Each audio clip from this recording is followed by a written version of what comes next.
राधे राधे दोस्तों, कैसे हैं आप सब। आज मैं फिर आपके लिए एक बढ़िया कथा लेके हाजिर हूँ। शुरू करते हैं। महाभारत का भीषण युद्ध अपने चरम पर था। कुरुक्षेत्र की रणभूमि तप रही थी। रथों की गूंज, धनुषों की टंकार और शंखनाद से आकाश गूंज उठा था। इन्हीं क्षणों में अर्जुन किसी कारणवश रणभूमि से दूर हो गए और तभी पांडवों को हराने के लिए आचार्य द्रोण ने बनाया चक्रव्यूह। अर्जुन पुत्र अभिमन्यु ने चक्रव्यूह को भेदने का साहस दिखाया। वह वीरता से चक्रव्यूह के 6 द्वार पार कर गया, परंतु 7वें द्वार पर उसे घेर लिया गया। दुर्योधन, कर्ण, अश्वत्थामा, जयद्रथ सहित 7 महारथियों ने मिलकर उस पर वार किया। जयद्रथ ने पीठ पीछे से वार किया और वह अभिमन्यु वीरगति को प्राप्त हुआ।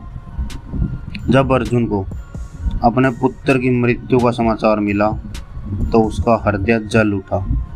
उसने प्रतिज्ञा ली, यदि कल सूर्यास्त से पूर्व मैंने जयद्रथ का वध नहीं किया तो मैं आत्मदाह कर लूँगा।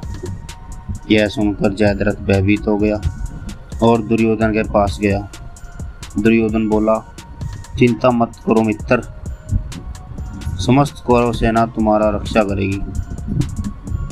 अगले दिन अर्जुन जयद्रथ की खोज में निकल पड़ा, किंतु वह कहीं नहीं दिखा।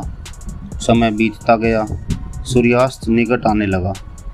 तब श्री कृष्ण बोले, हे पार्थ, लक्ष्य पर ध्यान दो, कौरवों की रचना भेदो और आगे बढ़ो। श्री कृष्ण की बातों से अर्जुन का उत्साह फिर जागा। संध्या होते ही श्री कृष्ण ने अपनी माया रची। सूर्य बादलों में छिप गया। जयद्रथ और कौरव सोचने लगे कि अब अर्जुन को आत्मदाह करना पड़ेगा। जयद्रथ मैदान में आकर उल्लास करने लगा। तभी श्री कृष्ण बोले, पार्थ देखो, तुम्हारा शत्रु तुम्हारे सामने खड़ा है। श्री कृष्ण ने माया समेटी और सूर्य पुणे निकल आया।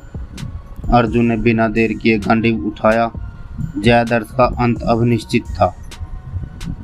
परंतु श्री कृष्ण बोले, हे पार्थ, जयद्रथ के पिता ने इसे वरदान दिया है, जो इसका सिर जमीन पर गिराएगा उसका भी सिर 100 टुकड़ों में टूट जाएगा। तुम इसका मस्तक ऐसे काटो कि वह उसके पिता की गोद में गिरे। अर्जुन ने बाण साधा। उसकी दृष्टि थी लक्ष्य पर। बाण निकला और जयद्रथ का सिर सीधा उसके पिता की गोद में जा गिरा। जयद्रथ के पिता घबरा कर उठे और सिर उनकी गोद से जमीन पर गिरा। उसी क्षण उनके सिर के भी 100 टुकड़े हो गए। इस प्रकार अर्जुन ने अपनी प्रतिज्ञा पूर्ण की। जयद्रथ का वध हुआ और धर्म की विजय हुई। श्री कृष्ण की बुद्धि और अर्जुन की वीरता ने धर्म की रक्षा की। यह कथा हमें सिखाती है, सच्चा संकल्प, सच्ची भक्ति और धर्म पर अडिग रहना सदा विजयी बनाता है। राधे राधे। धन्यवाद। यदि आपको यह पौराणिक कथा पसंद आई हो तो लाइक करें, सब्सक्राइब करें और अपने विचार कमेंट बॉक्स में ज़रूर बताएं। राधे